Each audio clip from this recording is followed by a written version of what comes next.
Hello, everyone. My name is Michelle Conway, and I'm going to be chairing the webinar this evening. The other members of my team who are present is Professor Eilis Hennessy and Han Nguyen, which we're all on the screen at the moment, and we are all part of the Youth Mental Health Lab in UCD. We'd like to thank you all for your interest in tonight's webinar. We are absolutely delighted to welcome Dr. Paul Dalton, who has agreed to speak on this really important topic this evening. Before I introduce him, I'd just like to tell you a little bit about the structure for tonight's webinar. We're going to start by telling you about a research project we are conducting on adolescent help seeking for mental health problems that we're undertaking at the moment. Then Paul will speak for about 40 to 45 minutes. And when he's finished, we're hoping to have a couple of minutes at the end for questions. So if you would like to ask any questions, we do hope that you'll write them in the Q&A section at the bottom of your screen. It is unlikely that we will get around to all of the questions, but we will do our best to answer as many as possible. Just to let you know, the webinar tonight is being recorded, and we will post a video of the website on the UCD Mental Health Lab website. And we'll post a link to the lab in the comments section throughout the webinar so you can take a copy of it. So first off, I might tell you a little bit about a research project that we're doing. For this, Paul, I might ask you to pop on your second slide, if that's all right. Mm-hmm. It might be my third. There we go. Perfect. So for our research project, we're aiming to better understand the factors that influence a young person's decision to seek help for a mental health problem. There's a great need for this research because, as we know, young people are among the age group that are the least likely to seek help, and yet they're also the age group that are most likely to develop a mental health problem. As part of this research, we want young people to take part in a short survey for us, and we'd be so grateful if you would give permission for your child to take part. You can find out more about this research via the QR code on the screen, or we'll also put up a link in the comments section, which will bring you to a parental information page. After reading this page, you can decide whether or not you would be willing to forward the link or the QR code at the bottom of this information page to your child. We will then remind you again about this research towards the end of the talk. So without further ado, I'm delighted to introduce our speaker, Dr. Paul Dalton. Dr. Dalton is an associate professor in the UCD School of Psychology. He's a clinical psychologist, researcher, teacher, writer, and speaker, regularly appearing on national media, talking on a range of topics relating to mental health. He's actively involved in national policy development and public debates. In this talk, he'll provide some practical tips for parents who are coping with worried and anxious teenagers. So without further ado, Paul, I will hand the reins over to you.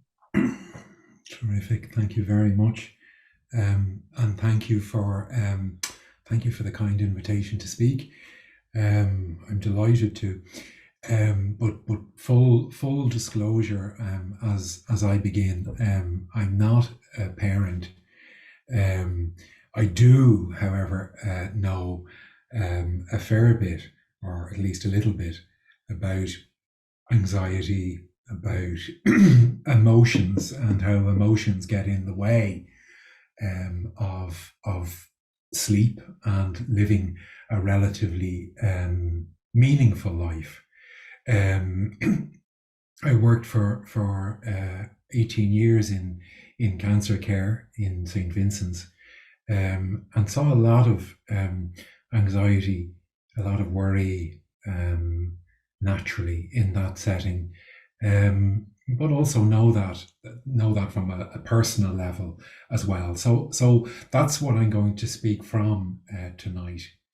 In thinking about tonight, I was reminded of a patient that I saw many years ago who had a diagnosis, a cancer diagnosis, and I distinctly remember him saying to me, he said, I'm not so worried about what's going to happen. I'm not so worried about the treatment or not a cure.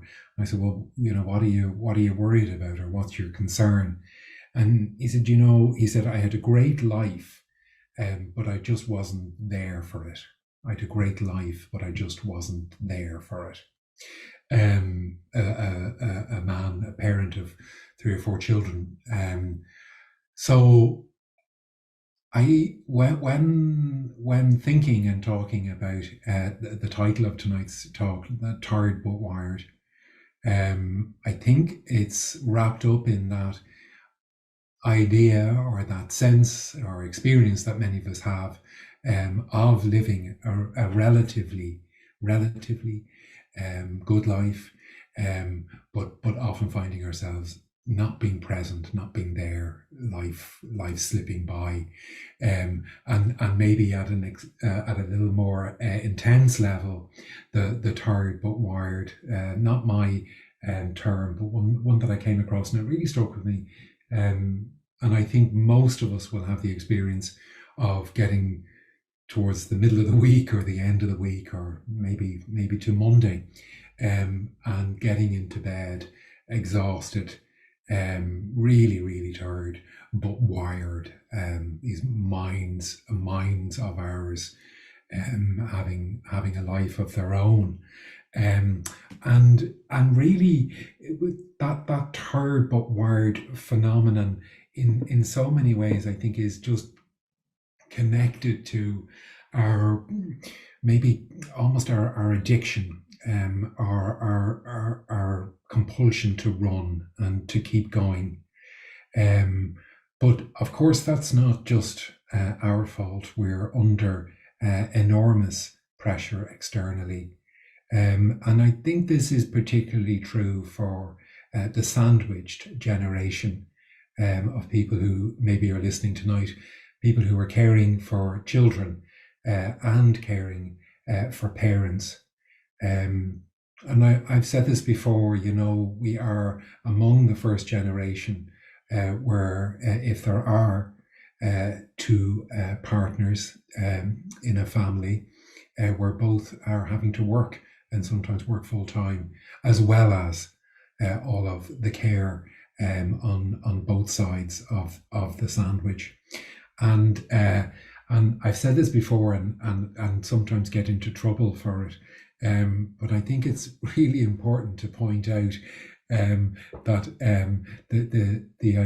the concept, the theory of U-shaped happiness.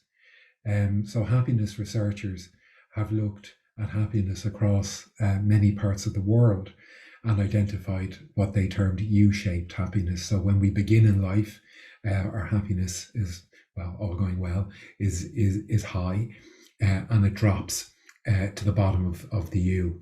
And it drops to the bottom of the U between kind of 30 and 40 years of age. It seems that decade is the decade of least happiness. I hope that's not too off-putting for anyone tonight. The good news is, of course, that all going well, happiness increases. But as I say, there are many demands that are outside of our control. The demands are immense. I always think it's helpful. There's nothing as more practical than good theory, and people will be perhaps familiar with Maslow's hierarchy of needs. So it's a fairly well regarded and respected theory of human needs, and of course, at the very bottom of that are physiological needs. So food, warmth, water, and rest. And then as we go up the pyramid to those needs for safety and security, intimate relationships and belonging and esteem and self-actualization, for many and for many parents, the challenge and the task is providing a sense of safety and the physiological needs for their children, and that task is immense and not to be taken lightly. So there are these external factors at play that place a huge demand on our capacity and our resources. One of my bugbears is we can sometimes over psychologize difficulties, and end up blaming the individual. So personalizing psychological distress, emotional difficulties, when sometimes, in fact, they are the result of systems and structures that we live in. So it may not be my individual personal fault that at times I find life really, really difficult, or that I get very stressed. So that, to me, that's an important caveat. Sorry, this is the revised Maslow's hierarchy of needs. I used to say it applied to adolescents, but actually it applies to adults. So essential to our well-being, our battery life, and Wi-Fi. Stress. So I want to talk a little bit about stress tonight, and a little bit about contentment. But just to start off, to say that stress has gotten a really, really bad reputation. Stress is essential for human survival. The idea that we could live with in a stress-free state is quite simply delusional. Stress is necessary for human survival. What's detrimental, if that's not too strong a word, to human survival, and what's detrimental to human well-being, to joy and ease, and to contentment, is chronic stress. And chronic stress really is the stress that doesn't stop. It continues. It doesn't get switched off. It stays on. And it's that chronic stress that's largely responsible for the tired but wired. So in short, it's really, really appropriate that we have episodes of stress. Nothing wrong with that. The difficulty is when that gets switched on. It gets when we find ourselves living in a heightened stress of stress when it's actually not necessary. I'd like to talk a little bit tonight as well about a thing called contentment. So to flip our dialogue a little bit, and to focus, maybe not so much focusing on stress and anxiety, but rather on contentment. And contentment is a topic or a construct that's receiving quite a bit of attention in psychological research in various parts of the world. So I want to talk a little bit about contentment, and to talk towards the end about contentment boosting techniques. So what are the ways that we can boost our level of contentment? How do we cultivate or increase our quota of contentment? And what I want to do is to describe the link between contentment and attention. So contentment, that feeling, and how it's connected to attention, to what we pay attention to. When I say attention, I'm talking about where our mind goes, consciously, unconsciously. What we're paying attention to influences the degree of contentment I feel. So at least that's what some of the researchers and theorists are saying. And maybe test it out for yourself a little bit more. Contentment is the opposite of being in flight or fight or freeze. So when we are in a high state of stress, we are prepared physiologically to fight, to take flight, to run away, or to freeze in the hope that we won't be seen. So the whole nervous system is involved in a high state of stress, and that's not sustainable. And I'm hoping tonight that we might it might make a little bit of sense to you, actually, that contentment might be the antidote to high states of stress, to fight, flight, or freeze. As we make our way and talk through this, I say this and because back to my own caveat. So the high alert piece, but sorry, just to say, yeah. Those the physiological effects of being in high alert or stress, we all know them. Our the heart beats faster. Our digestive system is not as it should be.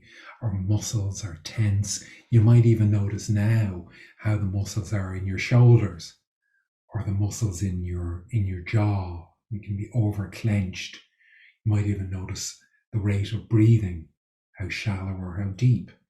And certainly with prolonged periods of stress, it results in all sorts of difficulties with bowel and digestive systems. But for now, what I want to say, I hope there are no serious employees of Ryanair there, but thinking about parenting, about caring for people that we love, and this idea that actually, when the air steward is making the announcement to firstly put on your own mask before taking care of the vulnerable people around you. So when the plane hits turbulence or is coming down, the advice being to attend to your own mask. And tonight I'd really offer that as a guide, that attending to ourselves first, because we simply cannot drink from an empty cup. If there's nothing there, we've nothing to give. So that's a really important piece to say. That is, of course, if you can afford the mask. There are lots of definitions or attempts to define what contentment is, and I've kind of struggled about finding one that I think maybe captures contentment in the best way, and feel that probably this is the one that does. That the relentless pursuit of happiness often overshadows the more subtle yet profound emotional state of contentment. Contentment or happiness seen as a fleeting high, with which, friends, there's absolutely nothing wrong with happiness, by the way, or satisfaction. These are good things, but there is something about the hum of satisfaction that resonates more deeply. The contentment is a state probably more, certainly more visceral. So it has a very strong physiological component, and one could argue, much more lasting. So often said that contentment is the knowledge of enough, that what is here right now is enough. And that happens, as I said, in the body and in the mind, heart. That it's a physical, visceral experience when we experience contentment.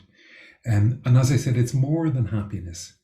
Happiness is that tends to be the passing pleasure, like the pleasure we get from a new car or a lovely meal or the company of people that we love, or a sunset or a swim, and that's all absolutely beautiful. Nothing wrong with that at all.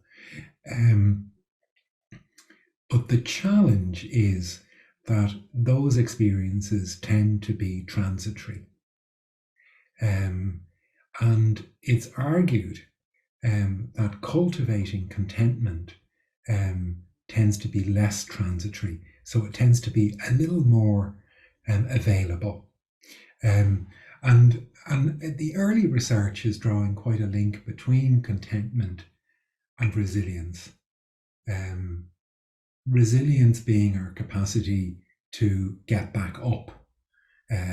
Resilience is not about preventing us from falling down. If we're going to live a life worth living, if we're going to care about things in the world, if we're going to care about other people, we're going to fall down from time to time. And resilience is about the bounceability. It's about our capacity to bounce back, to come back. And there's some interesting research linking contentment and resilience. So I was saying just as a few moments ago that there is a big link, it would seem, between contentment and attention. And attention, so our capacity to pay attention to what I'm saying, to the screen, to driving, to listening to your kids, to watching the television. Our capacity to pay attention, as I said, is very connected to our degree of contentment.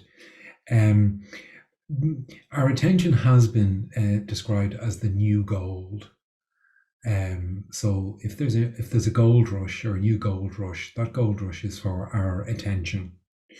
And we are bombarded with all sorts of very ingenious attempts to grab our attention.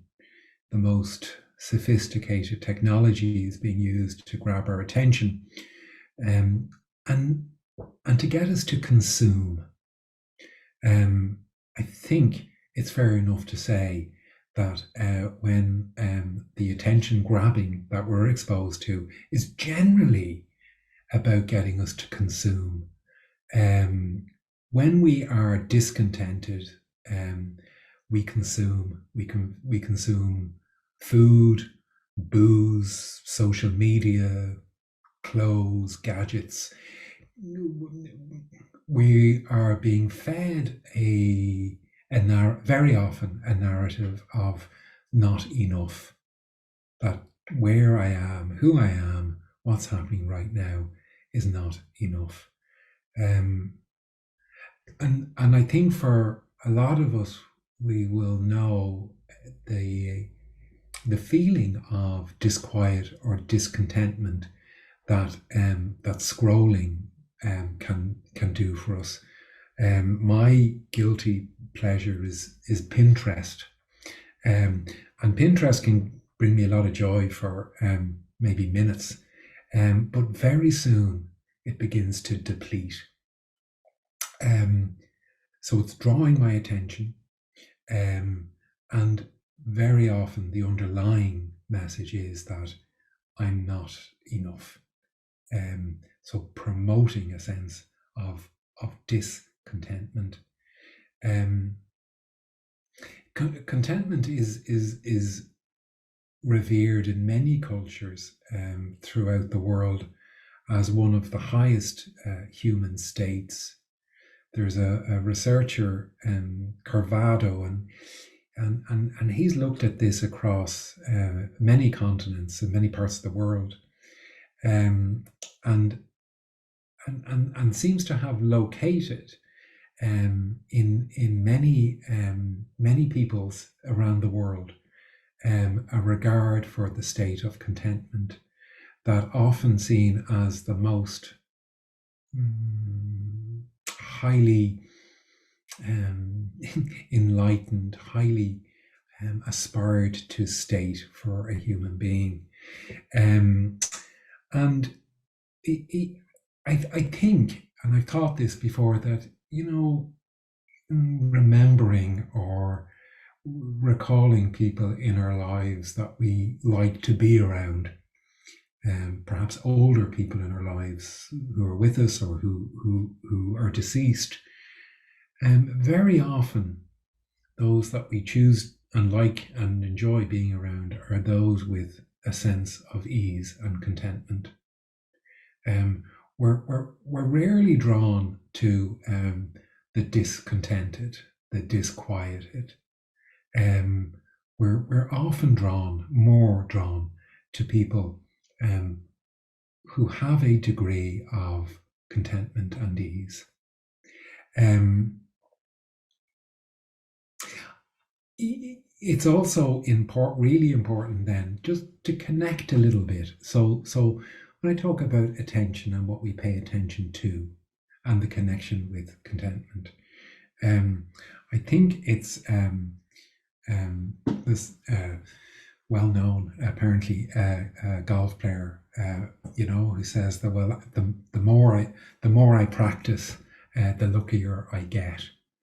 Now, there's some very important psychological research behind that, and summarized by that idea that what I practice, what I repeat, I get better at.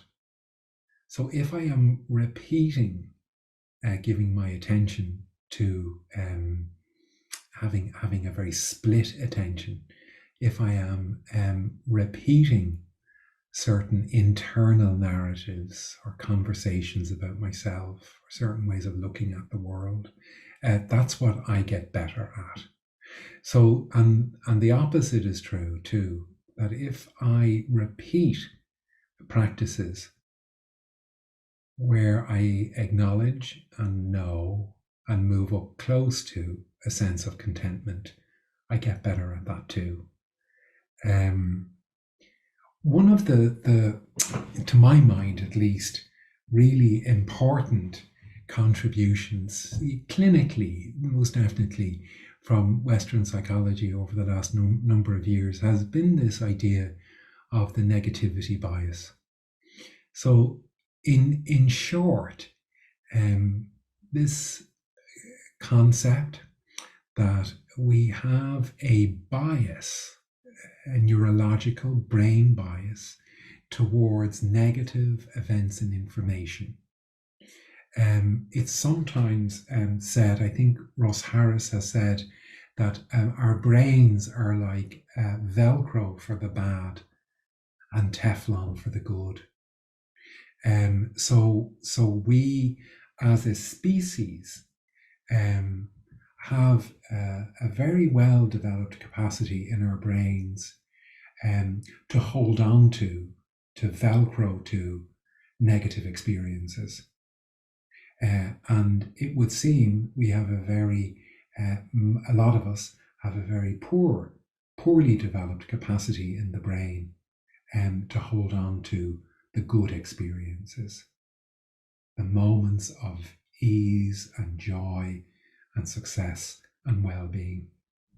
Now, there's a really considered and well-researched body of research behind all of this, and the function of the brain, and the brain's function towards negativity is connected to our survival. So sometimes said that when our ancestors lived on the savannah, and suddenly there was the sight of a very large threatening animal, they needed to move very fast and very quickly. So fight, flight, or freeze, run away, and the body preparing to do all of that. But then when some of that was safe, all that began to settle.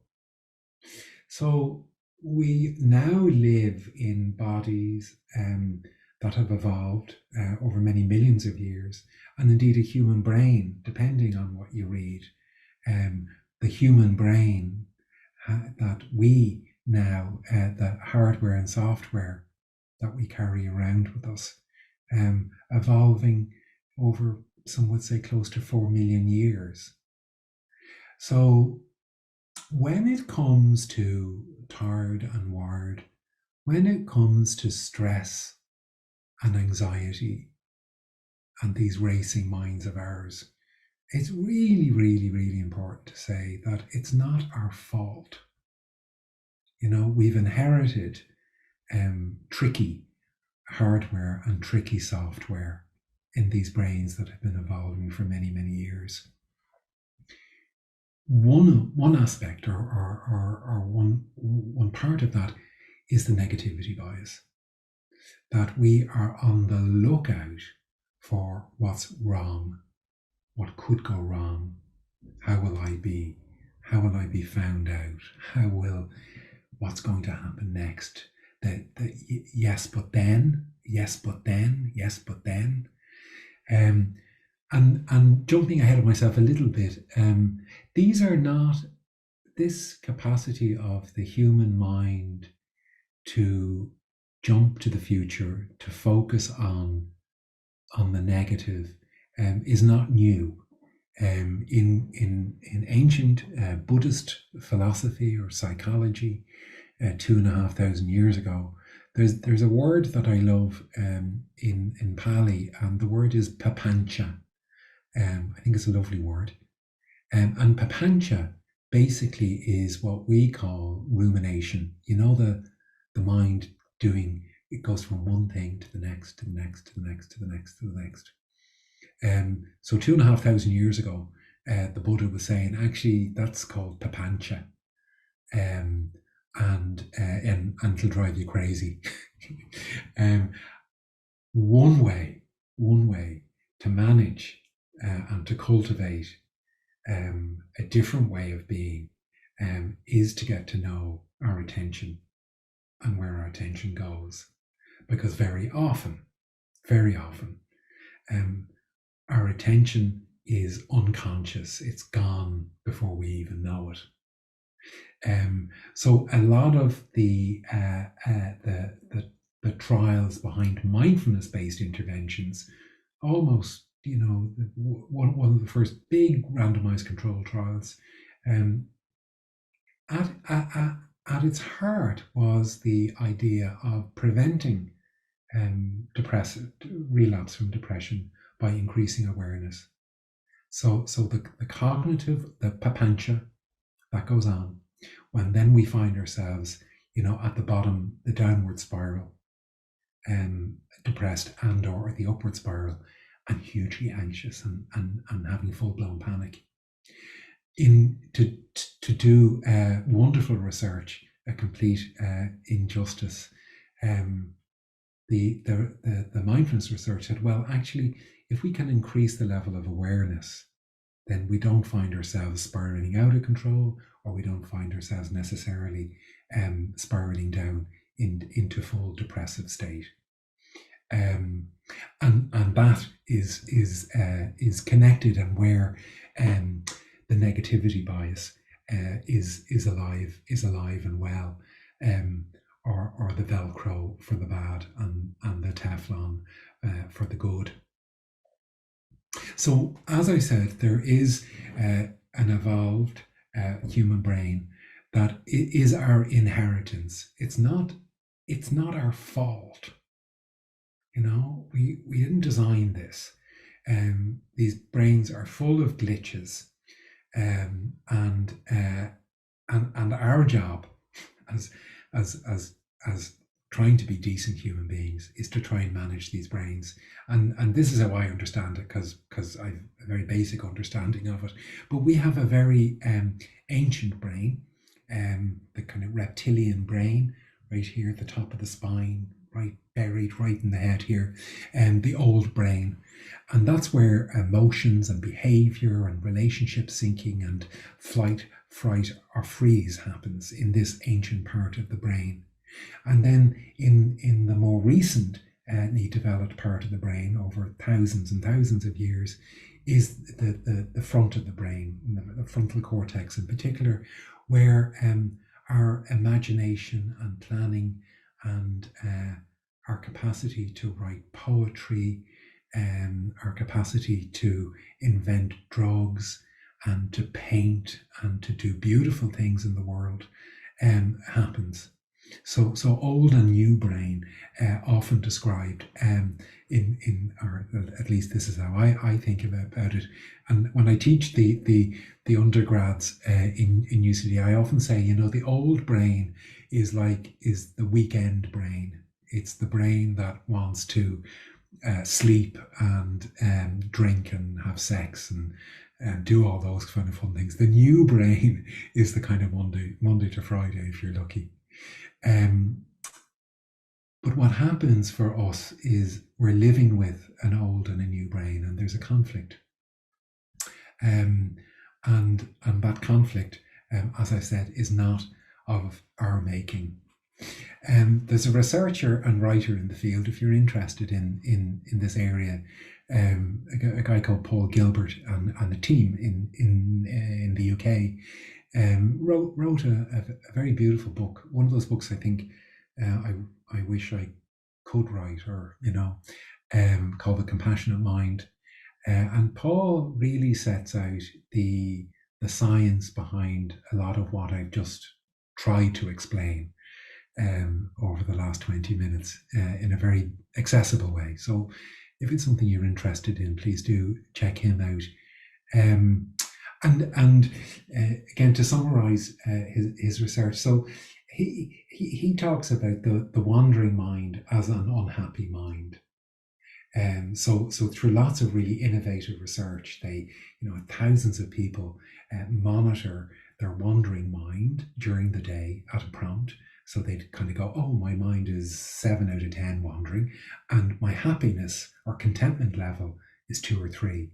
So there was a relationship, a correlation between the amount of mind wandering and the degree of unhappiness. So if you want to live an unhappy life, it seems the best thing you can do is let your mind do its own thing. If you want to live a slightly happier life, it's really helpful to build practices in to help manage and settle the mind. And this relates back to what I was saying at the opening about the gentleman, the children, about saying, he said to me, I'm not worried about the future. I'm not worried about the treatment not working or perhaps, my life coming to an end. He said, I had a great life, but I just wasn't there for it. So that's what this is about. The wandering mind interrupts and gets in the way of the life that we have and our capacity to be there for it.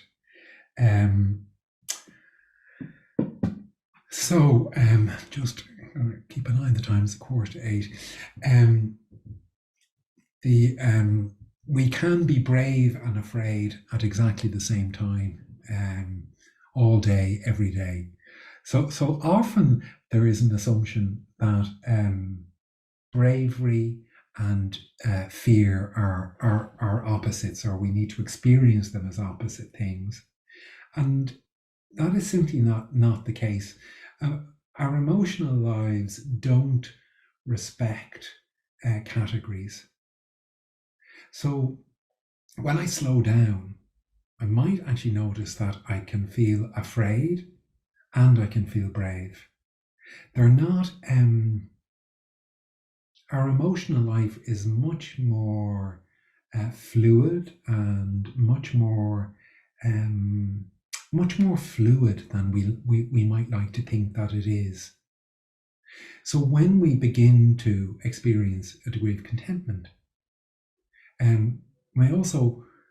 with that may come some fluctuation of disquiet or dis-ease. Probably one of the lessons that I've learned as a clinician, working directly with patients and as a human being, is if we have strong, troubling emotions as adults, if we have strong, troubling emotions, the most unhelpful thing we can do is to push them away constantly. One of the most helpful things that we can do is to learn to lean in to what's already here. So what we avoid becomes bigger and bigger and bigger. What we lean into, what we name, we can tame. And it's probably one of the most fundamental things that maybe I'm a little bit slow, but one of the most fundamental psychological insights that I've kind of come across, hard won, and not that it's something that's there for me constantly. I think she's a Taylor, Jill Taylor, a physiologist of sorts.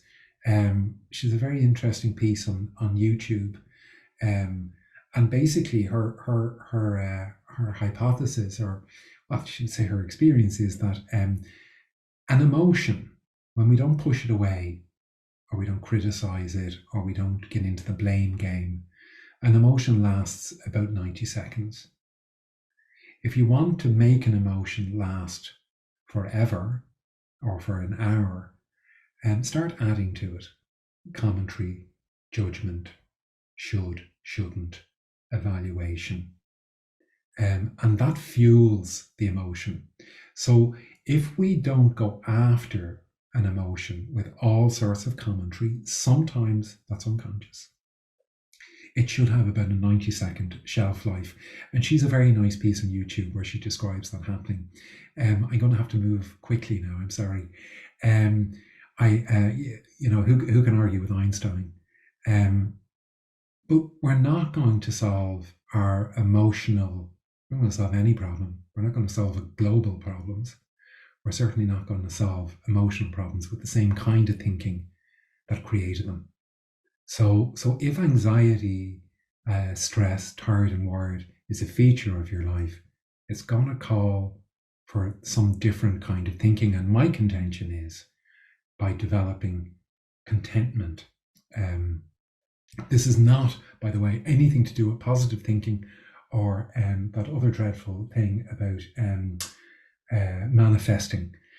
Positive thinking, this idea that if I think positively about it, it'll have a good outcome. That's for children and needs to end when you're about 7 years of age. This is nothing to do with positive thinking. That's a whole topic for another night. A very wise woman called Pema Chodron, written a lot on this, talks about learning to stay with our uneasiness, to stay with the tightening, so that the habitual chain reaction doesn't continue to rule your life. The only way to ease our pain is to experience it more fully. That's a big thing to say, isn't it? I often talk and like to talk a little bit about contentment or self-compassion, and very often we can get confused between self-compassion, contentment, ease, and self-indulgence. Contentment and certainly practices of self-compassion often mean saying no and taking a harder line to ourselves, a harder line with ourselves. I want to conclude with, I'm going to leave that there, but I want to conclude with just a couple of thoughts about cultivating contentment. So if you're kind of half interested in anything I've said, or if it kind of sparks any sort of question, and you're interested in this idea of cultivating contentment, it starts with paying attention, the new gold. So learning to pay attention to what's happening right now, to this breath, this body, this moment. So even right now, even paying attention to the contact with the chair you're sitting on. So learning to pay attention. And I've talked before about developing a skill or cultivating a skill to double click on the beautiful and on the lovely. So this is again related to the Teflon, the Velcro and Teflon brain, to the negativity bias. So when something beautiful, when something sweet, when something kind, when something soulful happens in your life, to double click on it, and that way it can begin to have the opposite effect on the negativity bias. Just to say two other things, that there's a great fiction that some people like me are fond of doling out, and that's the fiction of fixing yourself, fixing ourselves. That one day we'll be emotionally, psychologically all sorted. That's an illusion, and it's never going to happen. Paul Gilbert, who I mentioned, talks about setting an intention to live your life as a compassionate mess. So giving up the fiction of getting it all together. The writer, she wrote Out of Africa and Babette's Feast. Karen Blixen, I think, is her name, and she said, she said, I know of a cure for everything, and that is salt water. Salt water is a cure for everything. Sweat or tears or the salt water of the sea. Sweat or tears or the salt of seawater. May not cure everything, but can certainly initiate some degree of healing. So I'm going to have to stop now because it's I've gone over my time. Thanks for your attention. Thank you so much, Paul. Sorry, I'm just going to say, because I wanted to remind people, I just wanted to remind people about the research that my colleagues are doing in UCD. If you wouldn't mind giving that a little bit of thought, and we also have on the slide some really helpful support services for parents. And yeah, okay, I'll stop now. That's brilliant. Thank you so much, Paul, for that amazing talk. I hope that everyone attending tonight has picked up something interesting to them and how it will help them and their teenagers in the future, dewiring their mind. Just picking up from what you just said there, I just wanted to remind all the parents before we go to the Q&A section that we are gathering data about the factors that influence a young person's decision to seek help for a mental health problem. We would be so grateful if they would give permission to your child to take part. In order to do this, you can scan the QR code, which will bring you to more information on our study. And at the bottom of that page, you can, if you want your child to participate, you can send them on the QR code or the link at the bottom of the parental information page. You can either start by scanning, or there's a link that is in the comment box. So I'll leave that up, and then we might start with there's a good few questions that came in that we might be able to answer one of two of them before we go, Paul. So most commonly, a lot of parents are looking for some recommendations for children with disrupted sleep schedules. A lot of teenagers and children aren't a fan of waking up early for school and have probably disrupted phone use patterns, staying up late. Are there any recommendations without resorting to highly drastic measures to get a better sleep schedule or help the mind calm down a little bit before bed? So it's, I mean, not my area when it comes to children and adolescents, but I'm very, very happy to find resources, appropriate resources, and to send them on through you, if that's okay, Michelle. Yeah. Might be the best thing. Yeah, I don't want to recommend anything offhand because it's not my area. I don't know a huge amount about adolescence and sleep and generally. So. Then another question has come in for people dealing with ADHD, and obviously deal with a very active and wandering mind by nature, and it's some were saying it's not as simple as deciding to practice paying attention from the nature of having a very active mind. Is there anything you could comment on that? No, look, it's a really good point. So I think what we can do, contentment is we experience it in the body.